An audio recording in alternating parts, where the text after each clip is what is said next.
Hey everyone, and welcome back to the series on Python. In this session, we will take a look at Boolean data type. Let's get started. So we have studied about numeric data type and strings, right? Today we will take a look at Boolean data type. We will understand about lists, tuples, dictionaries, and sets later on. Now let's start discussing about Boolean data type. So what is Boolean? Boolean is a data type in Python used to represent the truth value of any expression. So what exactly is this truth value? Let's see.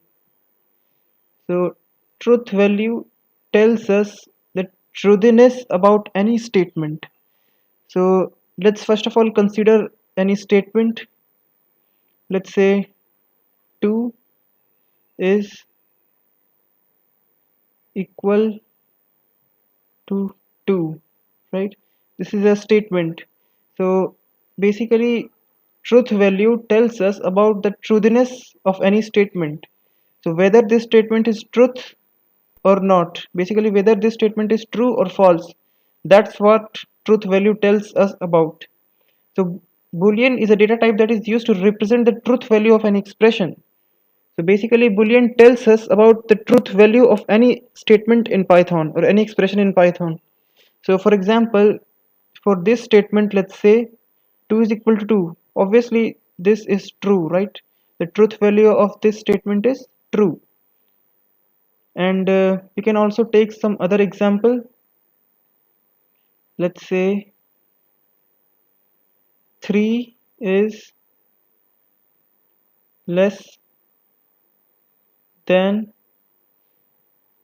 2. This is another example. Now what do you think? 3 is less than 2. Is this a true statement or a false statement? What is the truth value of this statement? Well, obviously 3 is greater than 2, right? So this has to be false. And by this I mean the truth value of the statement will be false. So Boolean is a data type that represents the truth value of an expression. So if we want to represent the truth value of this expression or this statement, we are going to use Boolean. Now this is basic English, right? How do we write these things in Python? Let's see about it.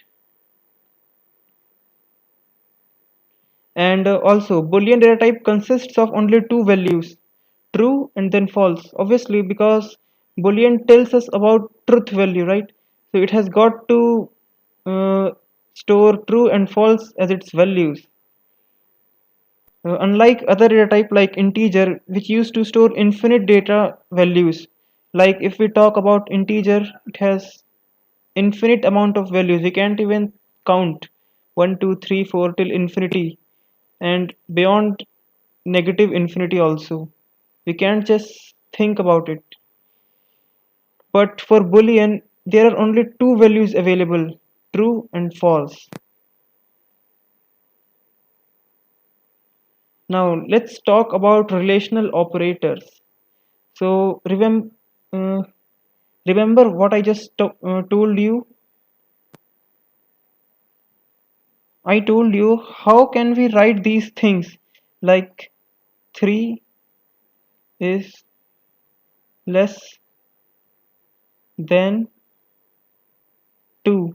How can we write these things in Python? Well, this is where relational operators come into picture. We can use relational operators to represent these kinds of things like less than, greater than, and etc. etc. Like, for example, we have equal to, not equal to, greater than, less than.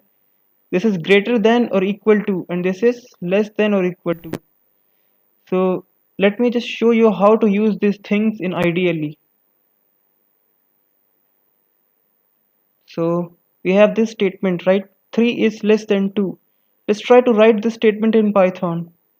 We can obviously do like this: 3 is less than 2. But this will not work because Python is not going to understand the English language, right? I have already discussed about language in the first session that it can't just understand our language.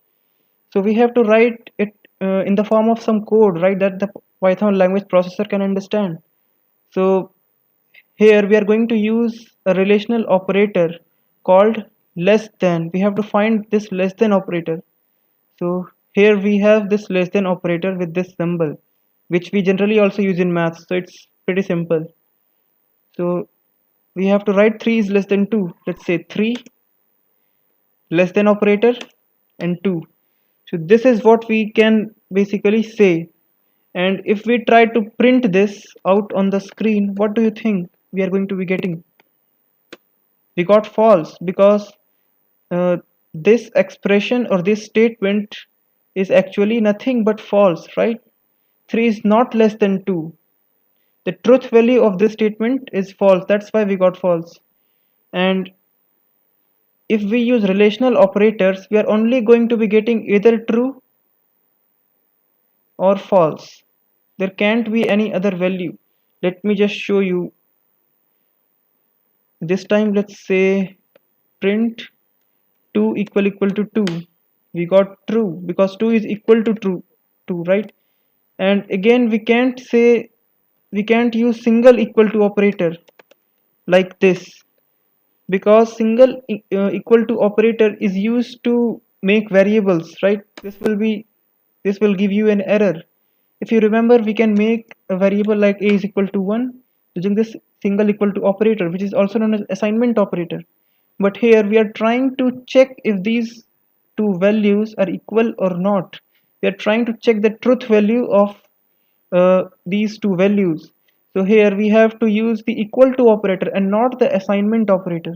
Okay, so we can say print 3 equal to 3 and this will work.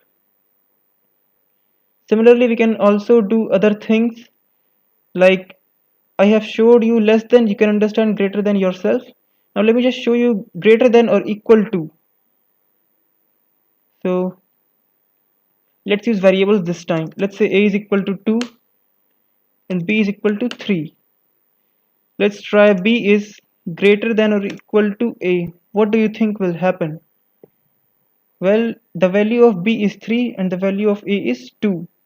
So 3 is greater than or equal to 2. Obviously it will be true, right?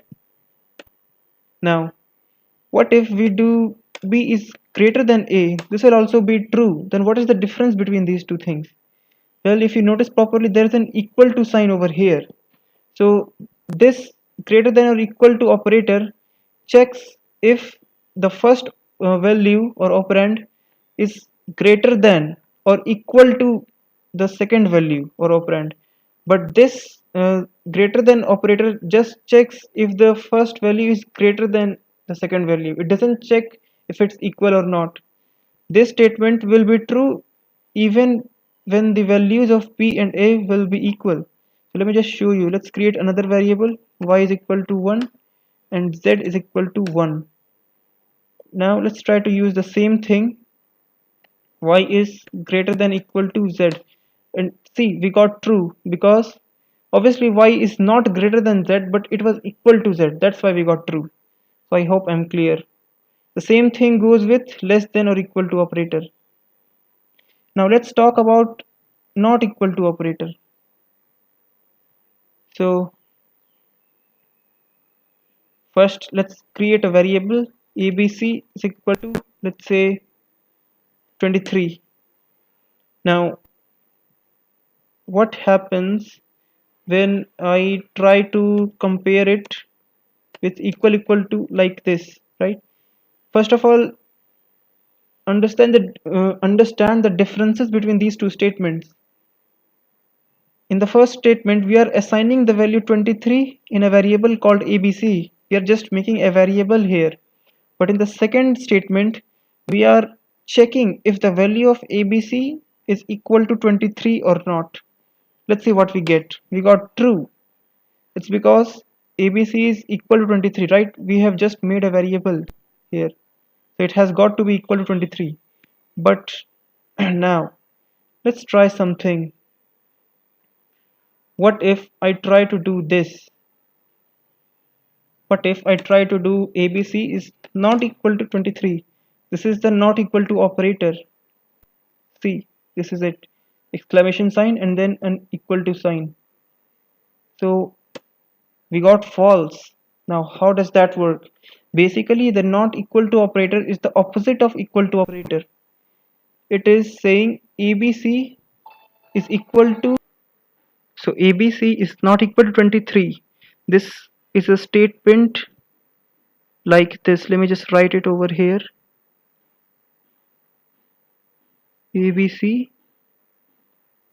is not equal to 23.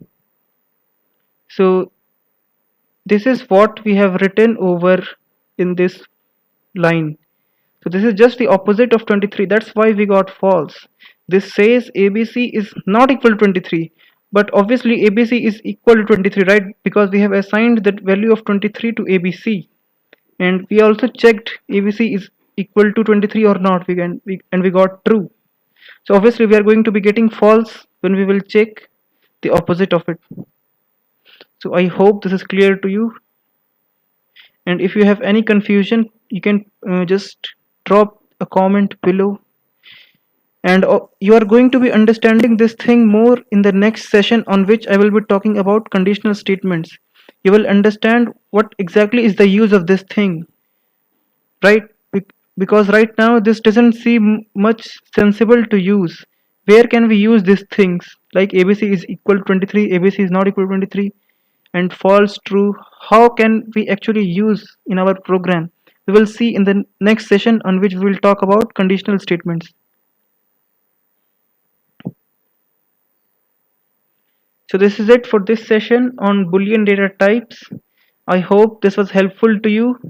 And in the next session, I will be talking about conditional statements, in which you will get to know even more about Boolean data type.